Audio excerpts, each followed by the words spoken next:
AEW Revolution is in the books for 2022, which means we are on the road to May 29th for Double or Nothing 2022 in Las Vegas at the T-Mobile Arena. I'm going to say how I would book the show, what I would do between now and then, what card I'd put together, and pretty much what winners I'd give for the show as well. But let me know what you think of this in the comments below. What matches would you like to see at AEW's Double or Nothing 2022? And of course, make sure to like the video as well. Subscribe to SCW if you haven't already. Share it with a friend and all that good stuff that's helped the channel grow and get to monetization. So let's not waste any time getting straight into it then with your AEW World Championship match. Your main event of this card will be the champion Hangman Adam Page defending against CM Punk. Now CM Punk, of course, winning at Revolution against MJF. Both were putting their name in the hat to be a future #1 contender. Well, as CM Punk has won the feud, it feels that CM Punk would be the logical choice to go against Hangman Adam Page. And a couple of reasons why I think this would be a good match to do as well, because even though it's babyface versus babyface, CM Punk is a master of the microphone. I think CM Punk could put those little seeds of doubt in Hangman Adam Page, saying, look, I think you've been a good world champion, but according to the internet, you've been the worst AEW world champion so far. You look at the reigns of Kenny Omega,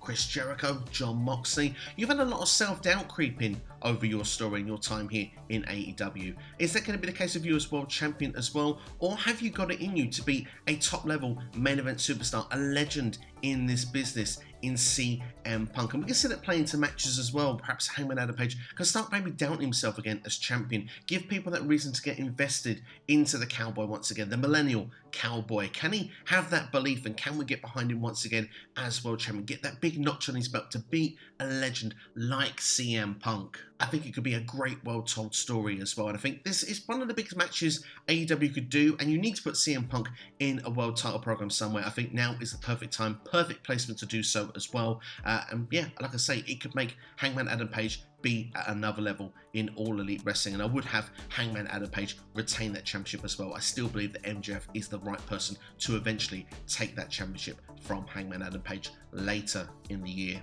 Well, I've mentioned MJF, and of course, well, the biggest babyface turn we've seen in a long time in wrestling is Wardlow. I would have them to have their feud, have their rivalry, have the blow-off match at Double or Nothing, because of course, you look at things that Diamond Ring was put and given to CM Punk, MJF is not going to be happy about this, but of course, first and foremost, Wardlow has a TNT Championship match. He won the Face of the Revolution ladder match. He's going to go and try and win that championship from Sammy Guevara on Dynamite, but of course he'll be on a losing effort because the Pinnacle are going to turn on him and are going to cost him that opportunity. And not only are they going to cost him that opportunity where he loses the match, MJF is going to fire Wardlow, because remember, he is not signed to AEW. He is actually on a contract with MJF. But of course, this is a great opportunity for Tony Khan to be, of course, the biggest babyface owner in all of professional wrestling. He's got a huge announcement, as he usually does on each week of Dynamite, and he is going to announce that Wardlow is now All Elite, because a great talent like that, yeah, if MJF doesn't want him, we still want him around here in AEW. We see him as a future top star, but in the meantime, we're going to set a matchup for Double or Nothing, Wardlow versus MJF. But MJF says, no, we're not going to have that, because if you go back to when we have the TNT Championship match, the reason will be, yes, MJF will be out there, but the Pinnacle were out there as well. And of course, we've got like the likes of the chairman, Sean Spears. We can see Wardlow destroy him on the path to Double or Nothing with a number of power bombs as well. Maybe even a chairs match as well. Could be quite fun to see. Let's not forget as well, we've got FTR. Maybe we can have a couple of singles matches there. Also, Wardlow tearing through the competition, knowing then that everyone else has been put to the side, perhaps even taken out by Wardlow, so there's no one left to watch MJF's back, because usually MJF has Wardlow, the one as the bodyguard, watching his back. I want MJF isolated going into this show, so it really truly is one-on-one. And of course, then to have that big match, that big blow-off, Wardlow would pick up the victory, and I think that would really start pushing him towards the top end of the card. Maybe even go off and do the TNT title thing after that. But in the meantime, for me right now, I'd say he should lose that opportunity, be costed by MJF in the Pinnacle, and use that to propel and platform a match and a program with Wardlow and MJF going into Double or Nothing. Our next match is going to rely on a return. That's right, Kenny Omega and the Young Bucks, the Elite, going against Adam Cole, baby, and Red Dragon. That's right, the undisputed elite, I like to call them personally. For me, this is a match I'm really keen on seeing. And of course, we go back then to Revolution. Adam Cole, of course, had the world title match going on. Red Dragon went to go and try and help Adam Cole during this match, but the Young Bucks were nowhere to be seen. But let's remember, if this is called out on Dynamite, Adam Cole calling out the Young Bucks, where were you during that match? The Dark Order came out, there was a load of them, Red Dragon couldn't fight them off.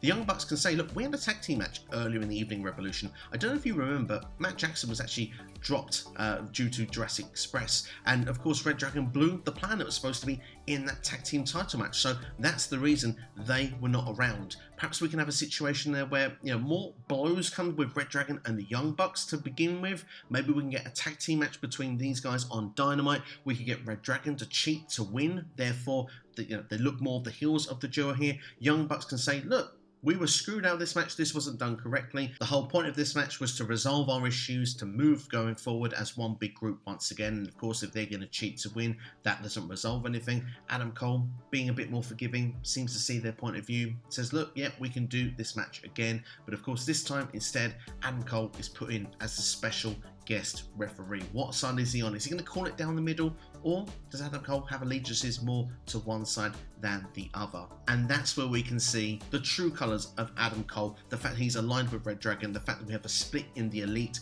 and this can call for the return of Kenny.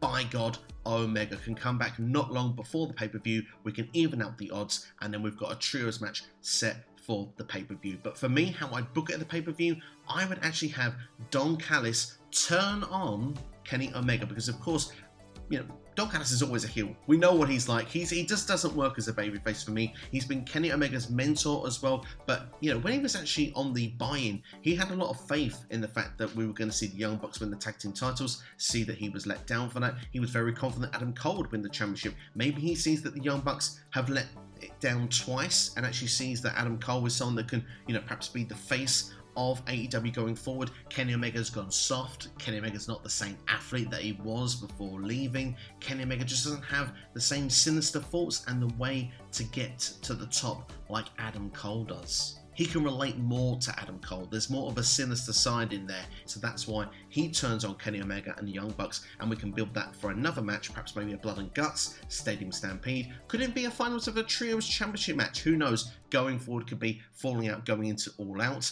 But for this, it'd be a simple Trios match for me. Don Callis could be a deciding factor, turning on Kenny Omega and the Bucks, and that way he's aligned with Adam Cole and Red Dragon, and that faction is strong going forward. Next, let's move on to some of the women's action, shall we? Let's talk about Dr. Britt Baker, DMD, going against Jamie Hayter. That's right, the bodyguard of Britt Baker broken up, because I believe Britt Baker will lose the AEW Women's World Championship to Thunder Rosa in the very near future, potentially at St. Patrick's Day Slam. That can lead from that point onwards if it's done in a steel cage environment, which is what I predict will be the stipulation for that match. That keeps the likes of Hayter and, you know, Rebel out of this match. And of course, we can then see the blame game, because perhaps maybe they're meant to try and get in the steel cage, but maybe there's something that stops them from getting involved, and Britt Baker is truly left alone to defend that championship. And the fact that she couldn't, of course, Britt Baker can't blame herself. She will blame Jamie Hayter, just like she's done on a number of occasions going through the year so far. And let's not forget, Jamie Hayter's been, you know, behind Britt Baker since the first episode of Rampage, so they've had a partnership for quite a while. But I think the breakup, it's time to make it happen. It's time to make a star out of Jamie Hayter. She can get the blame game all day long, but Jamie Hayter could get a big victory here at Double or Nothing, beating Britt Baker. Britt Baker's been a champion for a long, long time. It would not do any harm to her career whatsoever to take 1 or 2 losses at this point. You can make a star out of Jamie Hayter, push her towards the TBS Championship, perhaps even the Women's Championship. We'll have to wait and see. She's an incredible talent, and I'd like to see her thrive in All Elite Wrestling. I mentioned that Thunder Rosa is now the AEW Women's World Champion. Let's have a go against Hikaru Shida. Now, Shida finally gets the final W over Serena Deeb. That feud is finished, it's closed, and Shida can turn her attention to Double or Nothing, because Double or Nothing last year is where she lost the AEW Women's World Championship. She wants to wrong what was a right, because remember, 2 years ago at Double or Nothing, that's when she won the championship. During the pandemic, during 2020, without fans, she got hardly any opportunity to defend that championship in front of fans in All Elite Wrestling. She wants to correct the wrong over the last 12 months. And to do that, she has to overcome the odds of the brand new AEW Women's World Champion in Thunder Rosa, who has waited and waited to get her opportunity, to get her spot. She's not going to let this opportunity slide through her fingers. She's not going to be the shortest women's champion in AEW history, and I would have Thunder Rosa pick up the victory here, but we could possibly get a Shida heel turn. Who knows? That could be quite fun and interesting as well, particularly with the kendo stick. I just think these two would be a really, really fun matchup. And of course now, if Britt Baker is to lose the championship, all the previous challengers that we've seen on pay-per-view before, they all of a sudden feel fresh matches to have with our brand new champion. So for me, Thunder Rosa versus Hikaru Shida is a match I really want to see, and I think Double or Nothing has a lot to do with Hikaru Shida in her career with AEW. So I think this would be a fun place for her to get that opportunity. Let's talk about the TBS Championship, shall we, next then? Let's talk about Jade Cargill, and I'd have her defend the gold against Chris Statlander. Now, for me, Statlander is one of the better female performers in All Elite Wrestling, and there's another one I don't think it would hurt her to take a loss at this opportunity. And I think Jade Cargill, she's an absolute star in the making. She talks money, she looks money, she performs like she's money in the ring as well. And to be fair, Cargill with each and every performance is only getting better, and someone like Statlander can put her to one of her best matches in All Elite Wrestling so far, and probably can put her closer to when we think maybe she might take an L, but of course Jade Cargill would overcome the odds in my opinion. The way I think Jade Cargill is in All Elite Wrestling, just quickly before I move on, she's like a combination of Goldberg and The Undertaker, and that's going to seem like a weird comparison, so let me just explain it very, very quickly. Goldberg had the undefeated streak, of course went through WCW, went with like, 170 odd wins before he finally lost at Starrcade 98. You don't want to have that opportunity where Jade Cargill loses and it feels a bit flat and a bit weird when it happens, so she needs to continue with this undefeated streak. She could go on for a long time without taking defeat, and where it compares to The Undertaker, I'm talking about a WrestleMania streak, because obviously Goldberg matches were usually about 2 to 3 minutes. With each match that Cargill has, it can be like an Undertaker WrestleMania match, because each and every time Undertaker had a test at WrestleMania, you always thought maybe there was a chance that the other person could win. Was this the year the streak would be put out of place at WrestleMania, where it can be the same with each time that Cargill gets in the ring? She has credible challengers. She's not dominating each and every match. There is a chance that she could lose each and every time she gets in the ring, but she's that darn good so that she keeps the streak going. That's how I think she should continue to be booked in AEW, because that streak is what keeps, Cargill feeling like money, to the point that even she could become women's champion at one point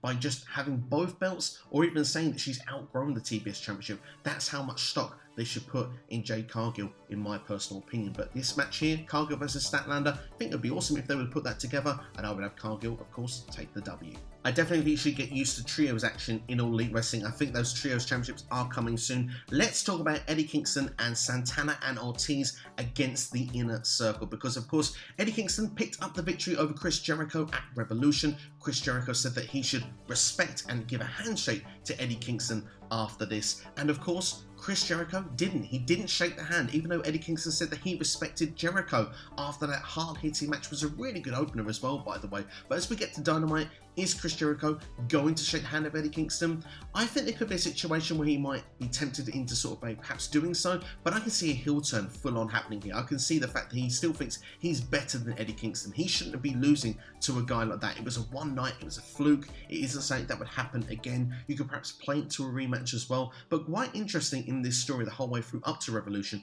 was Santana and Ortiz, because, well, they were upset with some of the actions of Chris Jericho, and I think they would still be upset with some of the actions here, even though that they've been a part of the Inner Circle, they've been up and down the roads together in All Elite Wrestling.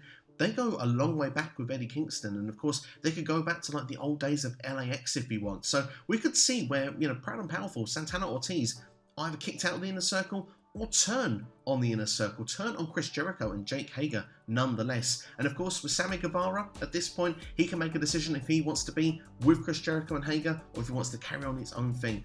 I personally for this think that he will always have Chris Jericho's back. Whether that means a heel turn or not, we'll have to wait and see, but certainly I think this would be a very interesting trios match if they were to play out, and I expect more trios teams to be made in All Elite Wrestling, because I think trios championships are coming in the very near future. As for a result of this match and how I would book it, I would have Kingston and Santana Ortiz go over. I like the fact that Eddie Kingston's got some momentum. Let's see where it can go. Maybe on the build of this as well, Eddie Kingston gets an opportunity against the TNT Championship and Chris Jericho stops him from winning it. Maybe we can have elements like that play into this story because of the fact that Chris Jericho was jealous because he thought someone like Eddie Kingston wasn't able to perhaps get to these heights that he is in his career, and Chris Jericho doesn't like to be proved wrong. And the fact that Jericho knows that Kingston's better, perhaps can win championships. Jericho has not been winning matches like that lately. Arguably Chris Jericho, he's been losing a lot of matches. We talk about Orange Cassidy with the Mimosa match a year ago or so. He's now lost to Eddie Kingston. How many more of those are coming in Chris Jericho's career? Maybe jealousy is really starting to creep in. And if Jericho's actually the reason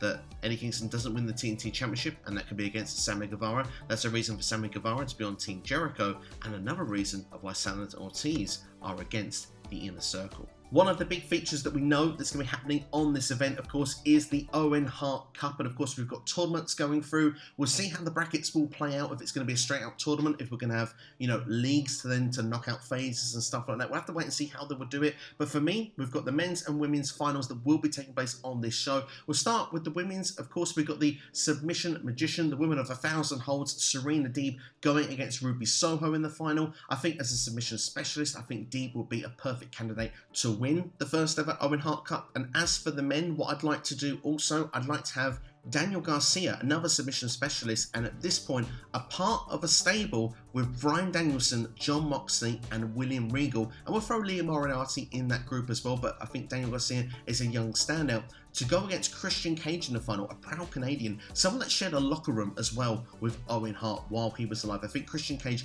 this tournament could mean everything to Christian, the fact that he has every intention of winning it. He cannot lose on this show, on this night. It means absolutely everything to him. He will remember as well from last year being in the final two of the Casino Battle Royale and losing in a last-ditch effort to Jungle Boy. And of course, that still plays in the mind of Christian here and then. There's perhaps could be reminded on the show as well, a bit of banter between Jungle Boy and Christian Cage going into the show. But Christian's like, no, I've got this. This year, Double Nothing, it's my show and I'm going to win this. This means everything to me. I'm not going to lose. But perhaps Daniel Garcia, he's got that training. He's got top-level talents and legends, giving him advice in his ear in William Regal, Bryan Danielson, Jon Moxley. He's got that aggression as well. Daniel Garcia will not be denied because where Serena Deeb is a great submission specialist, is a perfect suitable candidate to win it for the women. I think for the men as well, it's great to have a young up-and-coming star win this. So for me, Daniel Garcia is going to be my winner for this, and he's actually going to win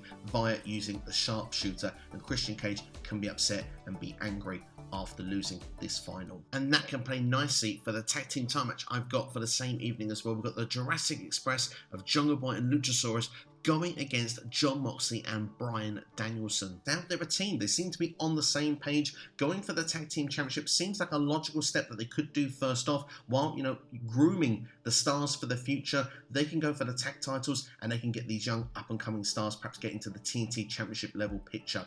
So for that as well, remember earlier in the evening then, Christian Cage has lost in the final here. He's not happy. He's being reminded by Jungle Boy that of course he didn't win it last year. Sorry he didn't win it this year, but just doesn't seem to be his thing. I'd like to see this to be the event that Christian Cage turns on Jungle Boy. We know it's going to happen one day. We're going to get Jungle Boy versus Christian Cage in All Elite Wrestling. I think that when they do lose the tag team titles, Christian Cage will be the reason they do so, and I think that could fit quite nice into the narrative as well with Moxley and Danielson as well, with the storyline they've got going on, especially as we have Daniel Garcia going against Cage earlier in the evening. So it all ties in together and we can get brand new tag team champions on the show in Moxley and Danielson. Next, we've got a dream tag team match to take place. We've got Darby Allin and Sting going against the Hardys. That's right, Matt and Jeff Hardy will reunite because Matt Hardy is going to be kicked out of the AHFO eventually. Jeff Hardy can come in, be All Elite as well.